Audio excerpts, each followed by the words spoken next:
Yang dimaksud dengan tanda-tanda besar, ini tanda besar artinya kiamat sudah diambang pintu. Pertama, matahari terbit dari sebelah barat. Apabila matahari sudah terbit dari arah sebelah barat, tertutuplah sudah pintu taubat. Bersabda Nabi kita, la taqumus sa'atu hatta tatlu'a syamsu min maghribiha. Tidak akan datang hari kiamat sampai matahari terbit dari arah sebelah barat. Fa iza tala'at, manakala matahari telah terbit dari arah sebelah barat, wara'ahan nasu, manusia banyak menyaksikan itu, amanu ajma'un, mereka pun lalu beriman.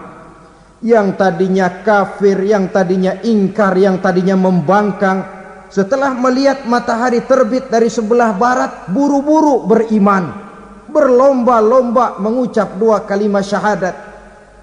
Tapi apa yang terjadi? Kata Nabi, wadzalika hina la yanfa'u nafsan imanuha lam takun amanat min qabl. Hari itu adalah hari yang iman sudah tidak berguna lagi bagi seseorang apabila sebelumnya memang dia tidak pernah beriman.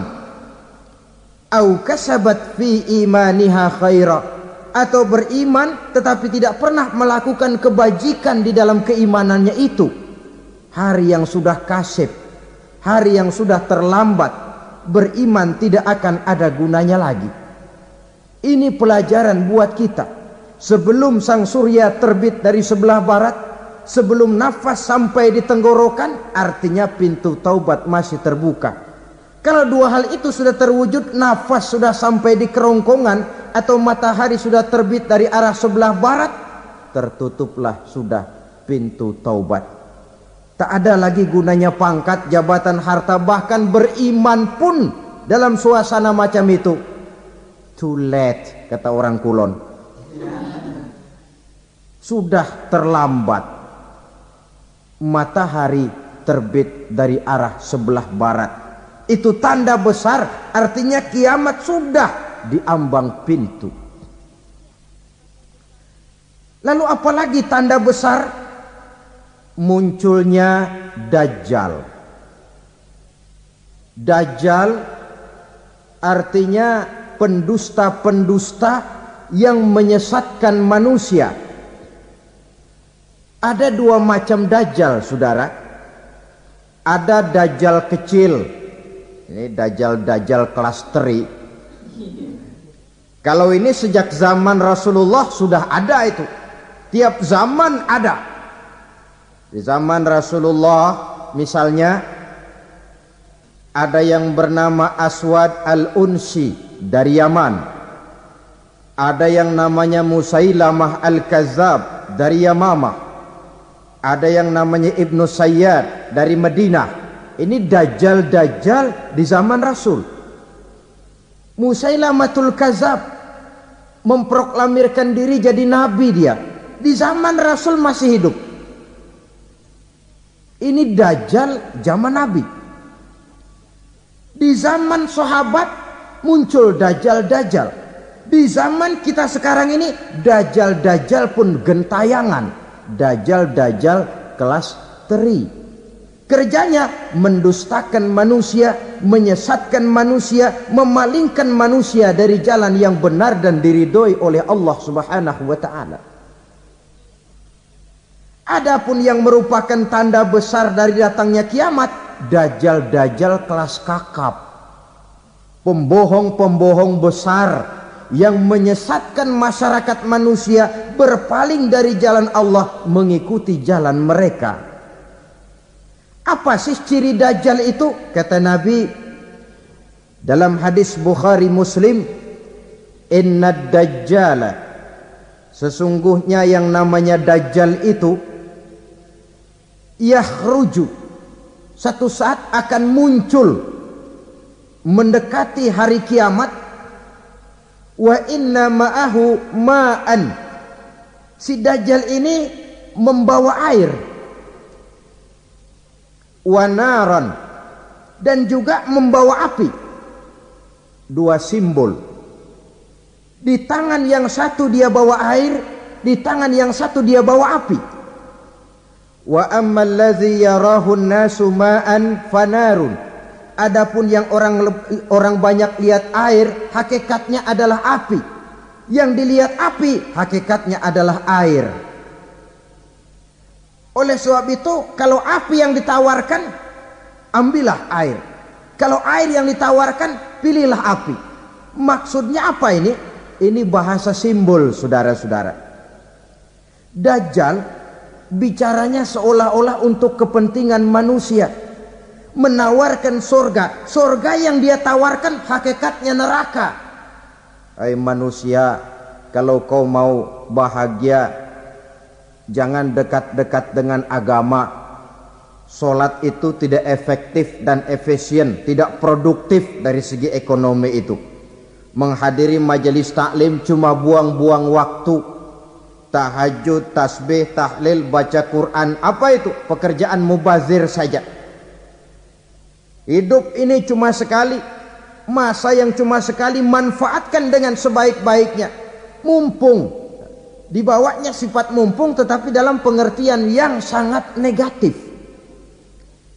Bicaranya seolah-olah untuk kepentingan manusia, tetapi sebenarnya menjerumuskan manusia.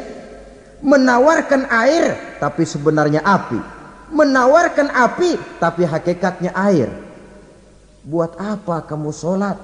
Buat apa kamu bayar zakat? Buat apa kamu puasa?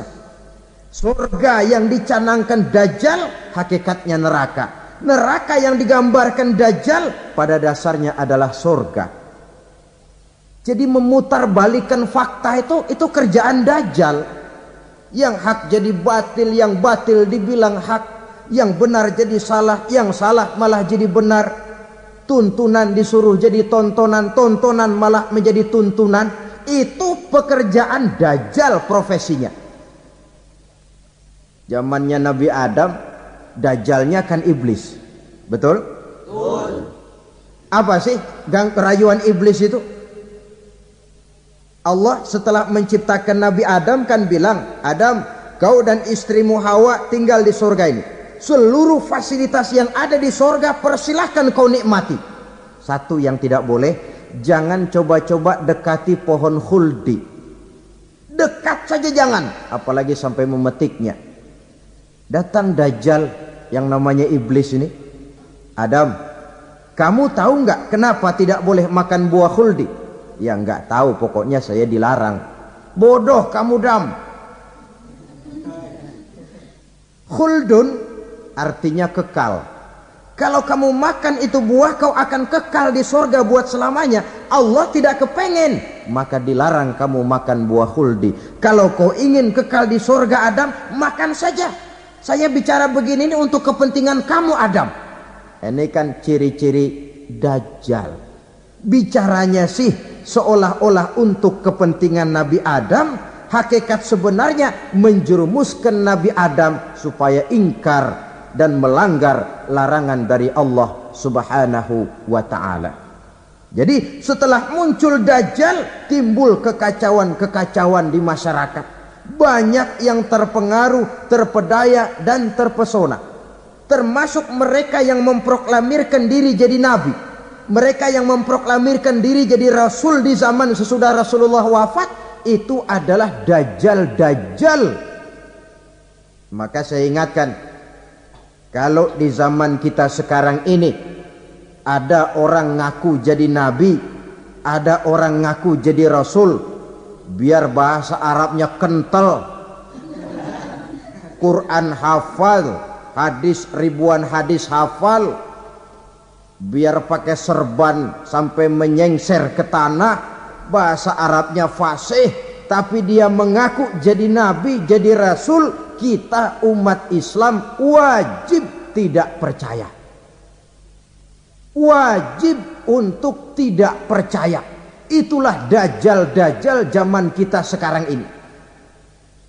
Tidak mustahil mereka datang mempengaruhi orang-orang awam supaya berpaling dari Rasulullah, mengikuti mereka.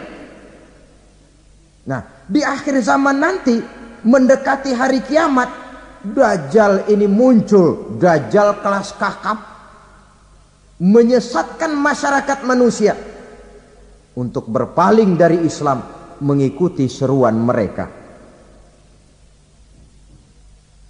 Apalagi di antara datangnya kiamat itu, tanda yang besar itu, turunnya Nabiullah Isa Al-Masih, putra Maryam.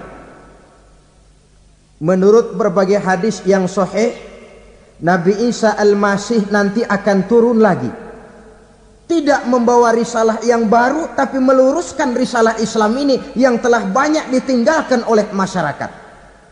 Bahkan ada hadis menjelaskan beliau akan membunuh Nabi, mematahkan kayu-kayu salib, lalu melaksanakan haji dan umrah mengikuti syariat Nabi Muhammad, bukan membawa agama baru.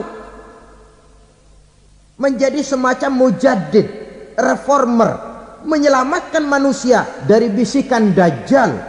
Bahkan ada riwayat yang menjelaskan bahwa Nabi Isa berhasil mengalahkan Dajjal, mengembalikan masyarakat manusia kembali kepada ajaran Islam yang datang dari Allah, dibawa oleh Rasulullah Sallallahu Alaihi Wasallam. Dengan kata lain, turunnya Nabi Isa bukan sebagai Nabi dan Rasul baru, tetapi mengikuti syariat Nabi kita Muhammad Sallallahu Alaihi Wasallam.